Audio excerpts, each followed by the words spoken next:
warahmatullahi wabarakatuh. Nama saya Dian Rini Hasduti. Saat ini saya sebagai mahasiswa PPG Daljab 2020 dari Universitas Negeri Malang. Saat ini saya bertugas di SMA Negeri 1 Muncang. Berikut video praktik pembelajaran untuk ujian kinerja yang sudah saya lakukan. Bismillahirrahmanirrahim. Assalamualaikum warahmatullahi wabarakatuh. Waalaikumsalam warahmatullahi wabarakatuh. Oke, selamat pagi anak-anak. Pagi. Ya, pagi menjelang siang ya. Gimana kabarnya hari ini? Alhamdulillah baik, sehat ya. Dah, Kemal sudah sehat yang kemarin kecelakaan? Sudah baik kan? Sudah ya. Ya.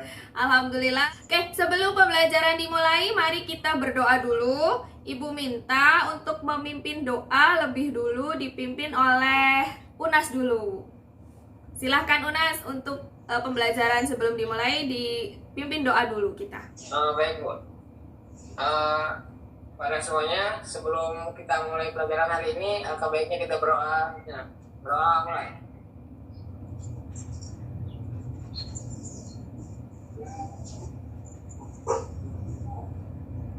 Selesai berita Bang.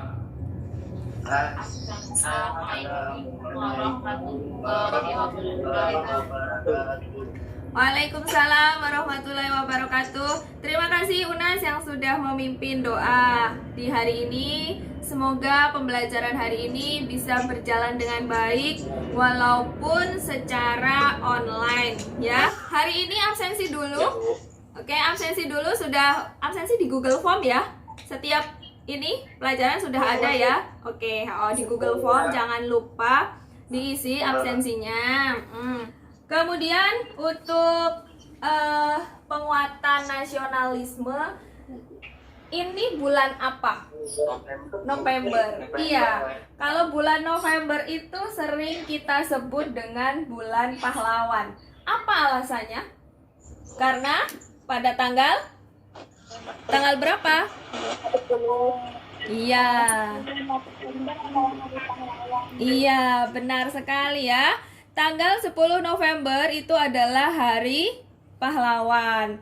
Nah, walaupun sekarang sudah merdeka, tetapi kita masih harus tetap berjuang. Nah, berjuangnya kita sebagai di dunia pendidikan, saya sebagai pengajar dan kalian sebagai siswa, kalian harus rajin belajar. Itu sudah termasuk berjuang. Ya, rajin belajar demi masa depan. Sebelum masuk pembelajaran, gimana nih? Suara ibu terdengar nggak? Sampai muncang. Terdengar Bu. Terdengar. Oke, siap ya? Terdengar. Alhamdulillah. Sudah siap menerima materi-materi hari ini? Siap menerima? Siap ya. Oke, siap. Kita siap menerima pembelajaran hari ini. Gimana sinyalnya di sana? Baik gak? Lumayan ya? Hujan nggak? Tidak. Baik, lumayan. Lumayan ya? Uut gimana Uut? Sinyalnya Uut? Ini Bu. Lumayan ya? Oke. Kemarin, minggu lalu, itu kita belajar apa? Masih ingat nggak?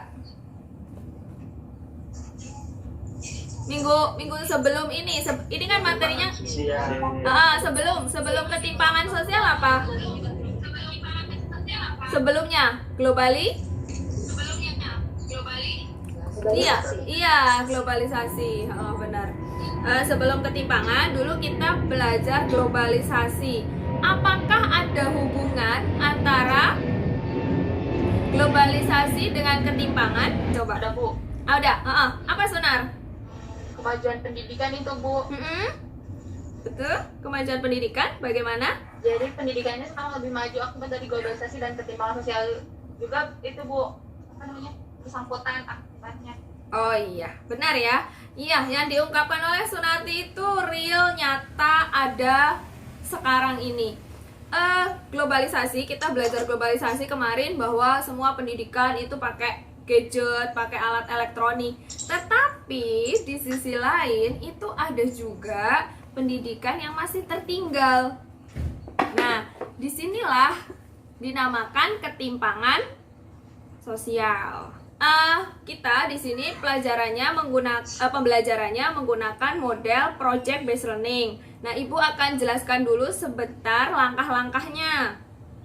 Nah, langkah-langkahnya itu kita dimulai dari nanti menganalisis. Ibu punya video sebentar, menganalisis sebuah video, kemudian menerangkan apa sih itu ketimpangan dan faktornya. Kemudian nanti kalian dibentuk menjadi 3 kelompok, ya, menjadi 3 kelompok. Kelompok 1 itu ketimpangan pembangunan, ada Kemal, Dede Arif, Sri Hartati, dan Mubarok.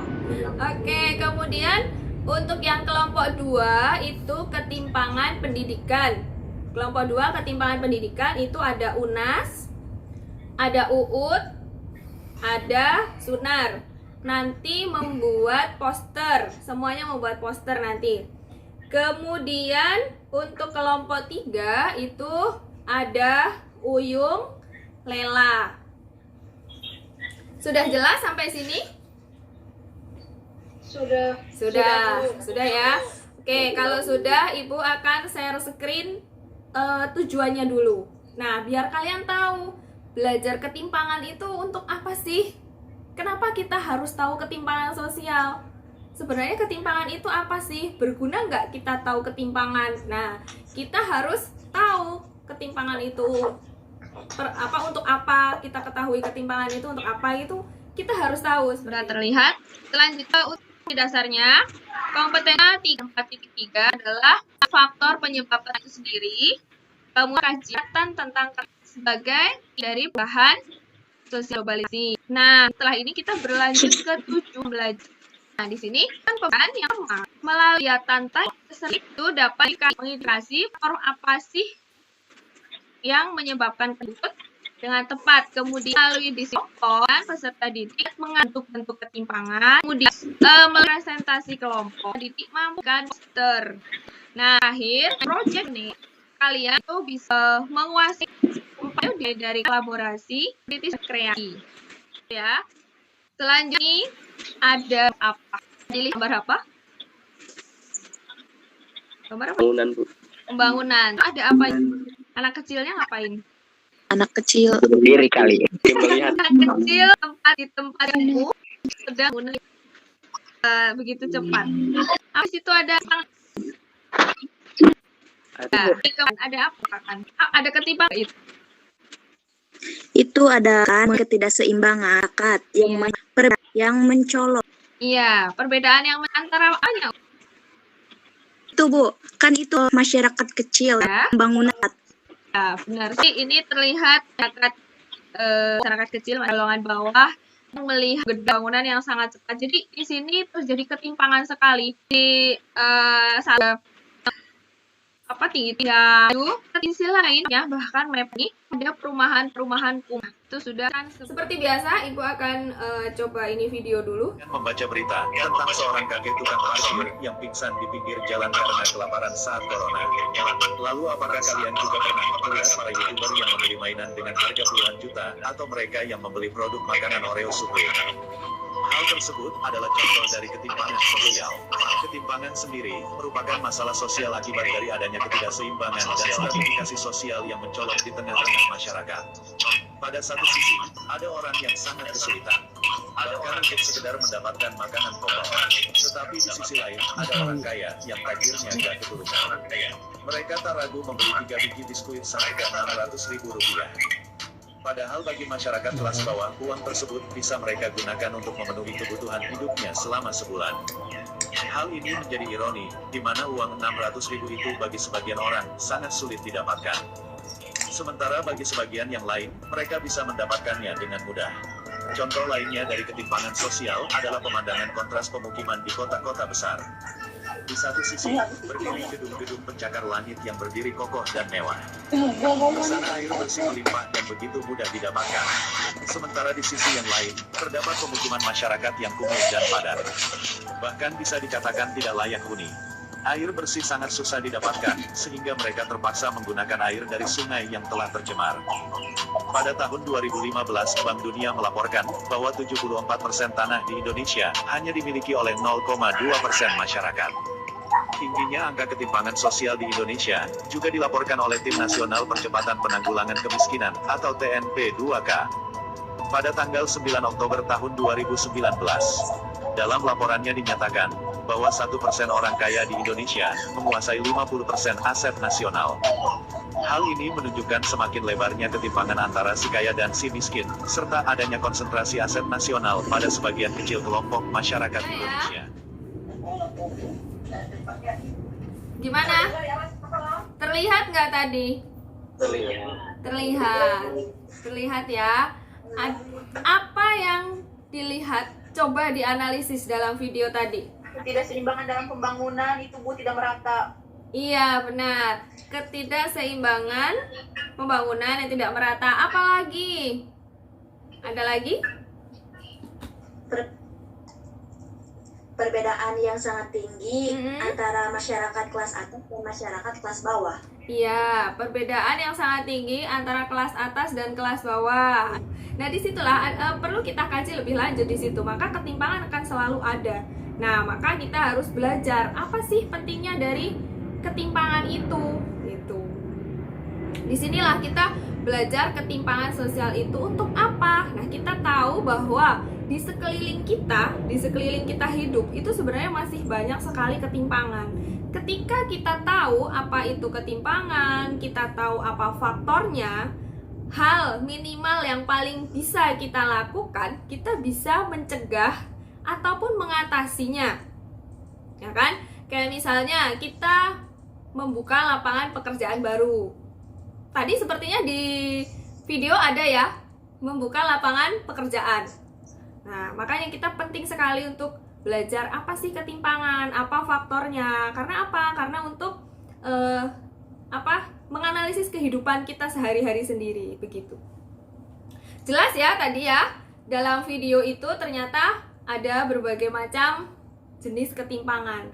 Nah, sekarang pengertian ketimpangan sendiri itu apa? Keadaan yang tepat adanya kesenjangan atau ketidakseimbangan akses untuk mendapat dan memanfaatkan daya yang tersedia. Iya, benar sekali. Jadi, dari beberapa yang kita lihat dari video tadi, bisa kita analisis apa sih sebenarnya ketimpangan sosial itu. Nah, kalau menurut tokoh, di sini ada Budi Winarno, ada juga menurut KBBI. Apa sih sebenarnya ketimpangan? Ketimpangan itu akibat dari kegagalan dari pembangunan. Nah, pembangunan di era globalisasi di mana untuk memenuhi kebutuhan fisik dan psikis. Sedangkan untuk KBBI bilang kalau ketimpangan itu artinya adalah tidak seimbang atau terjadi perbedaan jurang antara si kaya dan si miskin, antara orang atas dengan orang bawah tadi. Nah, bisa kita ambil kesimpulan bahwa ketimpangan sosial itu merupakan keadaan yang terjadi karena adanya kesenjangan atau ketidakseimbangan akses untuk mendapat dan memanfaatkan sumber daya yang tersedia. Begitu ya. Tersedia. Gimana? Jelas nggak sampai sini? Jelas, Bu. Jelas ya? Oke, lanjut. Kalau jelas ada faktor ketimpangan sosial. Itu faktor ketimpangan sosial. Faktor ketimpangan sosial ada faktor internal, ada juga faktor eksternal. Faktor internal ini sering kita sebut dengan faktor kultural juga. Dari dalam. Betul sekali, dari dalam. Kalau faktor internal itu dari dalam. Ibu juga sudah share di WA group ya waktu itu faktor-faktornya juga. Nah, faktor internal itu faktor yang dari dalam atau faktor kultural, di mana faktor yang berasal dari dalam individu sendiri. Misalnya pendidikan yang rendah, kemudian malas, yang suka tidur-tiduran, nanti dimarahin loh. Dimarahin karena absennya terlambat. Ayo, ada kan yang suka begitu karena malas ketiduran? Ada lah pasti. Kemudian sikap mudah menyerah. Tolong ini kalian masih anak muda, tolong sekali jangan mudah menyerah. Seperti lagu ya. Jangan mudah menyerah. Kemudian apatis. Apa sih itu apatis? Ada yang tahu? Apatis. Sikap apatis itu sikap yang amat terhadap hal-hal yang sedang terjadi di sekitar, Bu. Iya, benar Tati. Sebodoh ting ya, kalau kata orang Sunda mah sebodoh ting ya. Iya, benar. Negara kita sedang otoritas apatis nih. Otoritas apatis ini. Otoritas tapi kok apatis? Gimana ini ceritanya ini? Terjadi kegalauan dalam sebuah pemerintahan ini. Kemudian etos kerja Iya, yang Bu. rendah. Iya ya, Dea ya. Kemudian etos kerja yang rendah. Etos kerja itu kayak kemampuan kerja yang rendah. Nah, kalau misalnya nih, ketika kita ada hubungannya dengan malas. Malas nanti hubungannya dengan etos kerja yang rendah. Berhubungan juga dengan pasrah, sikap mudah menyerah. Ah, sudahlah, saya mah gini-gini saja. Nah, itu sudah terlalu nyaman dengan zona yang ada untuk sekarang ini. Nah, ini harus kita hindari. Apalagi kalian nih masih muda, harus semangat belajar apapun cita-cita kalian ke depannya, seperti itu. Agar tidak terjadi ketimpangan sosial, begitu. Ini faktor kultural atau faktor dari dalam. Nah, selanjutnya, sebentar. Selanjutnya, nah, di sini faktor itu faktor yang berasal dari luar. Atau juga kita dengan faktor ini sudah ini sudah ada selingan dari pemerintah.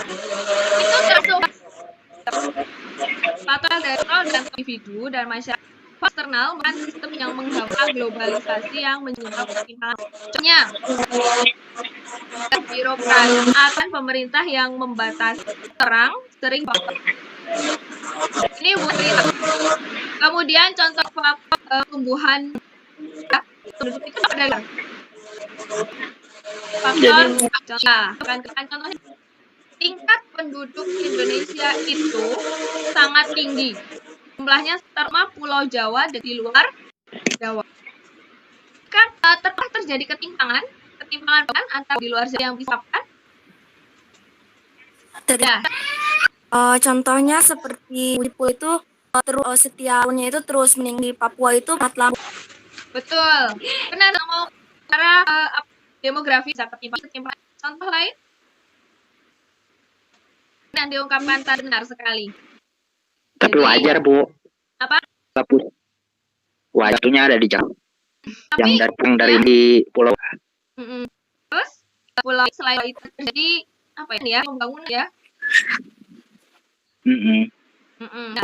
Yang orang situ kan mesti ke Jakarta. Iya, bermigrasi ke Jakarta.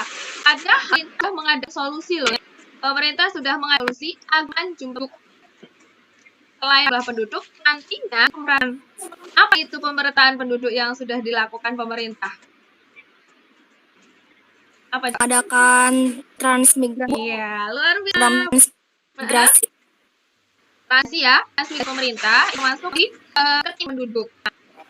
Apakah keindahan itu merata, tidak terpusat di Pulau Kalimantan, di Sumatera, Papua, itu jumlah penduduk imbang begitu dengan pulau ini makanya meningkat karena cukup dekat dan manusianya cukup meningkat juga. Bangunan yang di bawah itu diharapkan juga meningkat. Apakah sekarang sudah dilaksanakan dengan baik? Apakah dengan baik sampai saat ini? Udah, Bu.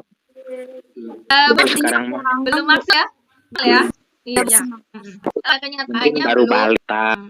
belum maksimal. Di sini pangan itu ada di mana-mana. Pangan lihat nih. Ini ada pasti nih. Yang ini ada gambar anak-anak sekolah gambarnya.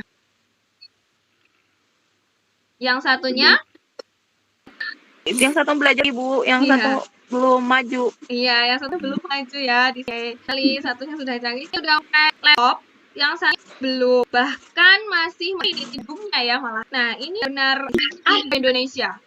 Ada di Seta. Nah, ini ada dari hak pemerintah. Kemudian gambarnya lagi ada gini. Ternyata itu sistem Bu yang tumpuk ke atas tajam. iya enggak. Indonesia nyata enggak? Nyata. Nyata ya? Iya. Ini nyata. Kalau ke atas, ke kalangan atas, hukum itu di Indonesia full. Tetapi kalau ke Indonesia itu tajam. Karena itu sistem Tajam. hukum atau ketika dia hukum maksimal apa? Kalau di Indonesia curi hukum maksimal 2 tahun apa minimal? Hukum maksimal 2 tahun. Hukumnya korupsi. Ada terus maksimal tahun. Nah, kalau di maksimal itu kan kata-kata maksimal. Kalau seandainya 2 enggak? Boleh Bu, karena ada hukum minimal itu, jadi mereka menjatuhkan hukuman yang minimal kepada koruptor. Ya, jadinya tidak berlaku adil ya. Koruptor itu justru dihukum 4 tahun. Beda kalau tidak menjamin curi begitu. Ya, bisa sampai setahun 2 Kayu bakar. Iya. Kalau saja kayak sosialisasi gitu, belajar mengikhlaskan. Nah, tetapi di sini secara hukum itu tidak berlaku karena muncul ketimpangan sosial eksternal juga faktor begitu. Ya, jadi tim sistem pemerintahan aturan atri itu juga memang sudah membantu gitu. Oke, enggak ini? Mika bisa masuk bentukan gambaran karena nanti ini yang akan kita rencanakan dulu diskusinya. Bu ikut diskusinya per kelompok kita sekitar 20 menit. Nanti untuk presentasi cukup 5 menit. Diskusinya 20 menit pakai Canva. Belum tahu Canva? Canva. Tahu ya? Soalnya waktu pembelajaran sudah pernah sudah tahu ya Canva itu. Lagi kalian yang mengotik gambar. Nah, itu tahu Canva atau pakai foto edit bisa. Nanti 20 menit diskusi tentang bentuk sebuah poster. Selanjutnya nanti Ibu ambil hasil itu slide-nya, kemudian apa isi atau pesan poster itu sampaikan ke masyarakat. Nah, itu nilai ini juga ya seperti pembelajarannya yaitu penilaian pengetahuan Google itu 20 menit. Oke. Gimana diskusinya? Saya lihat tadi Ibu melihat diskusinya cukup ramai ya. Diskusi poster di Canva. Ibu lihat tadi sudah selesai semua 3 kelompok untuk pembuatan poster. Kalian juga aktif dalam diskusi. Nah, itu sebagai penilaian keaktifan nanti sama penilaian sikap juga. Nah, sekarang siapa yang siap duluan? Apakah kelompok 1 siap? Siap, Bu. Oke, kita menguji hasil produk kelompok 1. Nama saya Kemal Ramadan dari kelompok 1 akan menjelaskan satu bentuk dari ketimpangan sosial mengenai pemerataan di Indonesia, yang dimana adanya ketidakadaan pembangunan. Beberapa masyarakat masih mendapatkan kesehatan, air bersih, dan sanitasi. Begitu panjang pos saya. Mungkin ada yang ingin ditanyakan? Ya. Kan ini ketidakmerataan pembangunan ya daerah. Mana masyarakat ya kan kita mau membangun kit nih di daerah yang tidak ada rumah sakit. Terus kadang masyarakat itu rasa takut bentar. Takut intimidasi mungkin. Takut. Kan otomatis kalau mendirikan rumah sakit di sekitar itu harus meyakinkan terhadap adanya daerah-daerah kecil. Izin menjawab, boleh? Saya izin menjawab dari kelompok masyarakat sekitar Ban Baru. Jadi ada kan sosialisasi dulu agar sebagai fasilitas kesehatan di tempat mereka. Biasanya terpencil kan masih mempercayai berobat tradisional ya. Mereka Tradisional di rumah sakit mempertaruhkan mereka untuk buat sebuah bangunan. Jadi kembali mereka itu harus diberikan sosialisasi betapa pentingnya fasilitas tempat mereka. Mereka terhadap lahan yang dibangun. lahan tersebut bangunkan bertujuan agar lebih mendapatkan penanganan ketika mereka sakit gitu. Ya, benar. Puaskah? Ya, Bu. Iya. Puas banget. Iya. Sang ya presentasi satu dan sebelum berakhir memberikan penguatan, mari kita beraplaus dulu tuh. Terima kasih sekali ya kelompok 1 presentasi biasa. Kita lanjut ke kelompok 2. Silahkan Kemal berhenti dulu, nanti gantian yang kelompok 2 kan, boleh jelaskan. Assalamualaikum warahmatullahi wabarakatuh. Waalaikumsalam warahmatullahi wabarakatuh. Saya Sunarti dari kelompok akan mempresentasikan poster hasil diskusi kelompok 2. Thread pendidikan di Indonesia. Pendidikan merupakan pelajaran pengetahuan dan diturunkan dari satu generasi berikutnya melalui pengajaran, pelatihan, atau penelitian. Semua orang memperoleh pendidikan, namun tidak semua orang bisa mendapatkan kesamaan akses dalam pemenuhan pendidiknya. Ada banyak anak Indonesia di pedalaman yang sangat ingin mendapatkan pendidikan yang layak. Rela harus berjalan kilometer, bahkan abrang dengan perahu ataupun melewati jembatan yang sudah mau hancur untuk bisa belajar. Kata pendidikan, ada beberapa faktor yang menyebabkan risnya pendidikan di Indonesia, yaitu kesadaran bagi masyarakat di daerah pedalaman pendidikan. Masih banyak sekolah ataupun sistem pendidikan di daerah pedalaman Indonesia belum dilihat oleh pemerintah. Seakan-akan pemerintah hanya memfokuskan pendidikan di kota-kota besar. Cukup sekian, ada yang ingin ditanyakan? Silakan yang ditanya kelompok 1 tentang pendidikan. Silakan. Satu mungkin akan kelompok Pada kelompok tadi apa sudah perintah untuk program misal perataan pendidikan di Indonesia? Ada program gitu. gimana kedua apa jawab program untuk mengatasi ketimpangan pendidikan. Kelompok 2 ada Uut atau Unas.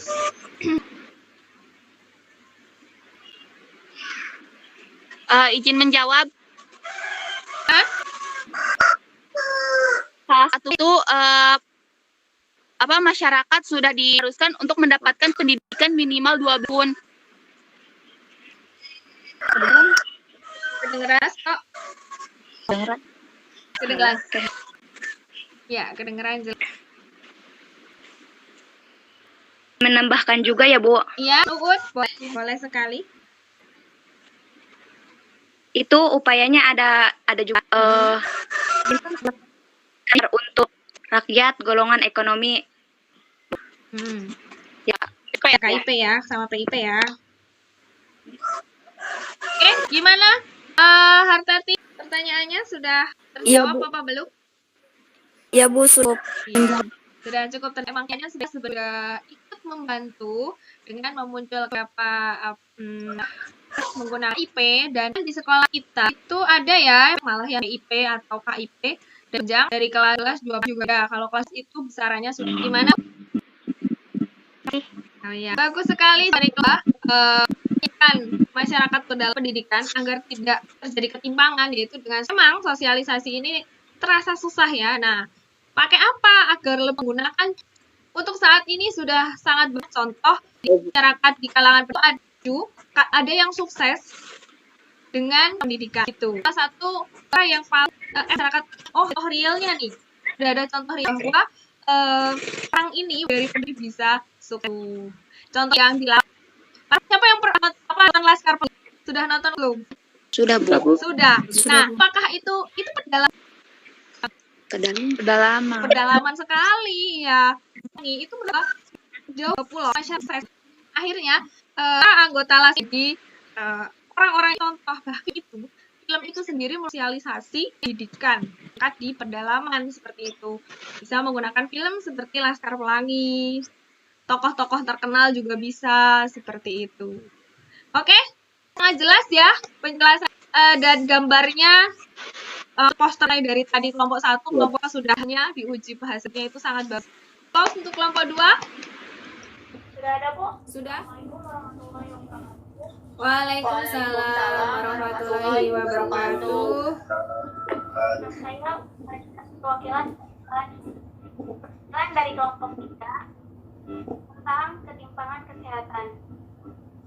Di sini terdapat kata-kata orang miskin dilarang sakit. Penjelasannya yaitu tunjangan layanan kesehatan mengacu pada perbedaan kemampuan untuk mengakses layanan kesehatan, memanfaatkan layanan kesehatan, atau menerima perawatan berkualitas dan kompeten secara budaya. Istilah kesenjangan kesehatan mengacu pada perbedaan hasil kesehatan aktual. Ada pertanyaan? Ada, Bu. Oke, silakan. Gercep sekali ya. Silakan bertanya sambil Ibu catat keaktifan kalian sebagai penilaian. Ya, silakan tanya. Silakan bertanya. Saya mau tanya, Bu. Ya, boleh Dede. Izin bertanya buat kelompok 3. Saya perwakilan dari kelompok 1 mau bertanya. Jadi pertanyaannya yaitu bagaimana tanggapan kelompok 3 mengenai orang miskin tidak boleh sakit dan ketimpangan sosial yang di masyarakat ini. Udah, Bu. Ya, terima kasih Dede Arif pertanyaannya. Bagaimana tanggapannya kelompok 3 mengenai orang miskin tidak boleh sakit? Bagaimana tanggapannya? Oh ya, silakan, boleh. Mirip. Ya. Gimana? Saya ini pasti apa namanya, antara orang berduit dan yang tidak berduit itu masih punya apa namanya, punya masuk yang berbeda gitu. Karena ini pemerintahnya sih yang jadi membuat sistemnya mengatakan bahwa orang yang punya duit itu tidak membeli sesuatu gitu, dan ternyata gitu. Yang salah itu sebetulnya sistem pemerintahannya sih. Mana Dede Arif? Sudah puaskah? Ya, Bu, udah. Sudah. Ya. Tadi sudah dijawab sama Uyung sama Dede Robi. Apa orang miskin tidak boleh sakit? Itu pasti menyangkut pemerintahan, menyangkut sistem struktural ya, ibaratnya ketimpangan dari struktural. Gimana nanti pemerintah untuk mengatasinya? Nah, sebenarnya kalau sakit itu kan tidak ada yang namanya dilarang, karena sakit itu hanya dari Allah gitu kan. Nah, di sini orang miskin dilarang sakit itu hanya ungkapan, karena kenyataannya apa? Kenyataannya pemerintah lagi gitu. Ada hal-hal tertentu yang membuat akses untuk orang kalangan bawah itu mendapatkan fasilitas kesehatan itu aksesnya itu kurang begitu. Nah, itulah yang terjadi di Indonesia. Bahkan ketika orang di kalangan bawah aja mau memeriksakan itu biasanya rumah sakitnya dianggap penuh seperti itu. Nah, itu karena sebuah sistem yang kurang tepat begitu. Benar yang diomongin oleh Dede Robi tadi, harus punya sistem yang tepat dulu gitu untuk membangun sebuah